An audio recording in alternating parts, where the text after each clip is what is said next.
Es importante, Maísa, insisto, hacer un balance.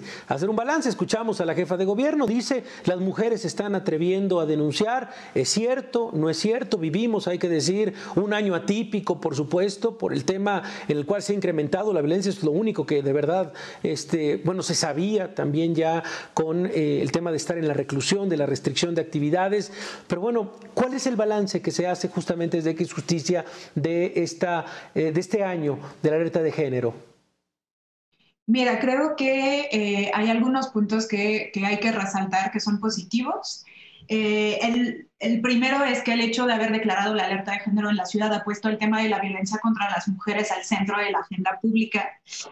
También a través de este proceso ha reconocido a la jefa de gobierno la magnitud del problema y su complejidad. Han empezado con medidas que están muy enfocadas a la violencia sexual, por ejemplo, la violencia en el ámbito del espacio público, la violencia institucional, por ejemplo, desde fuerzas de seguridad hacia la ciudadanía, y ha estado integrando poquito a poco medidas y un enfoque que pueda llegar a atender el tema de feminicidio y de desaparición de mujeres y niñas.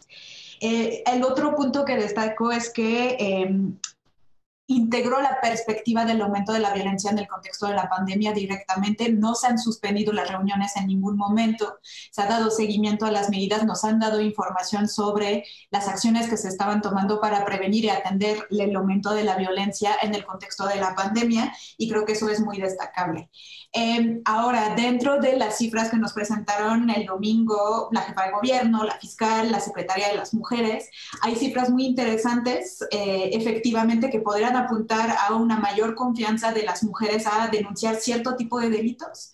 Sin embargo, creo que nos falta un poco poder relacionarlas con las medidas que se han tomado en el marco de las alertas. O sea, por ejemplo, ninguna de esas cifras podemos relacionarla directamente con las medidas tomadas en este marco, y eso es un problema, ¿no? Porque nos gustaría mucho que eso pudiera ser una relación directa con las acciones tomadas por la jefa del gobierno en este contexto. Sin embargo, no tenemos herramientas ahorita que nos permita decir, esta estrategia nos ha funcionado, necesitamos replicarla, ampliarla, o esta no ha funcionado y necesitamos ajustarla.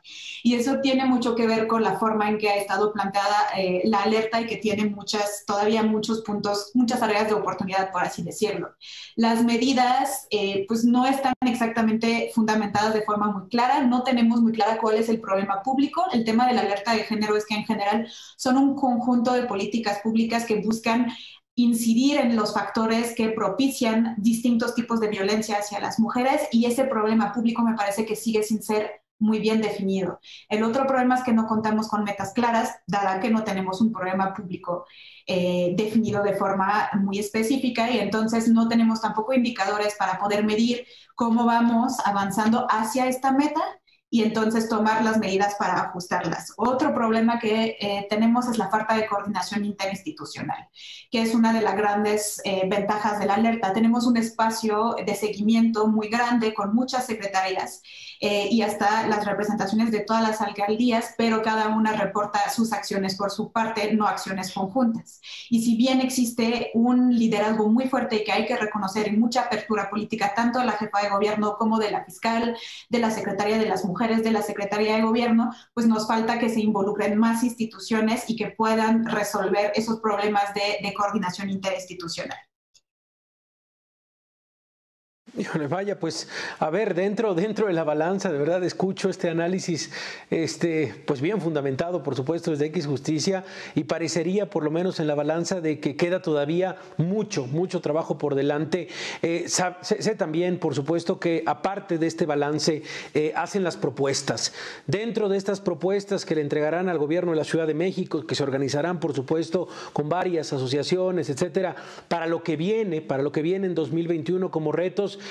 Híjole, ¿qué subrayar de pues sí, de la violencia de género específicamente en la Ciudad de México, y hacia dónde caminar? ¿Cuáles serían justamente esos dardos de precisión que le darían a Claudia Sheinbaum para mejorar justamente, pues bueno, la reacción, el tema de las denuncias también, por supuesto, y evitar y hacer algo desde la violencia de género en el gobierno de la Ciudad de México? Mira, creo que las cifras que nos presentaron el día de ayer nos dan muy buenas pistas un poco para resaltar qué podemos hacer mejor en el marco de la alerta. Y voy a tomar dos ejemplos muy concretos. El primero es el tema de órdenes de protección que nos han presentado ayer, que habían aumentado de 87% la emisión de órdenes de protección en la Ciudad de México. Las órdenes de protección justamente son para X una herramienta muy importante que nos permite prevenir el escalamiento de violencias, por ejemplo, en el ámbito familiar y evitar que pasen a ser un feminicidio, por ejemplo, o violencias mucho más graves, ¿no? Puede parecer que el aumento de las órdenes de protección en sí podría ser un beneficio, pero no a fuerza tiene el impacto positivo que necesitamos en la vida de las mujeres. Lo que hemos documentado desde X es que tenemos muchos problemas en funcionarios públicos que no saben que pueden solicitar esas órdenes de protección, mujeres que no saben o no están debidamente informadas que pueden solicitar esas órdenes de protección que se están tardando hasta 8 meses, hemos documentado, y entonces ya no tienen los efectos necesarios, y una falta de homogeneización, digamos, de criterios para evaluar el riesgo que está viviendo una mujer en estos momentos, ¿no? Entonces, más allá de saber cuántas órdenes de protección más se han emitido, lo que nos gustaría saber es en qué plazo, si fueron más rápidas, si las medidas son más adecuadas, si se le han dado seguimiento, si se han renovado y qué impacto han tenido en la vida de las mujeres. Si las autoridades han trabajado en conjunto para homogeneizar esos criterios de evaluaciones de riesgo. Lo que necesitamos realmente empezar a trabajar es la coordinación entre varios entes de gobierno y, obviamente, un cambio estructural que permita incidir en los factores que favorecen la violencia. Otro ejemplo, y me parece muy, muy importante, es que es importante resaltar también que esta declaratoria se ha tomado después de meses de protestas feministas para denunciar violencias sexuales de parte de fuerzas de seguridad. Entonces, también nos han presentado ayer que están dando seguimiento a casos y expedientes de servidores públicos que están investigados por temas de violencia sexual. Pero más allá de esta investigación, que me parece que obviamente se le tiene que dar seguimiento, ¿cuál es el cambio estructural que estamos dando para la no repetición de esos actos, ¿no? ¿Qué cambios vamos a llevar a cabo dentro de las instituciones de seguridad para que no vuelvan a suceder esos actos? ¿Cómo involucrar los órganos de control? ¿Cómo involucrar la Secretaría de la Contraloría? Y esos son los caminos que quisiéramos poder tomar junto con el gobierno de la Ciudad de México para el siguiente año.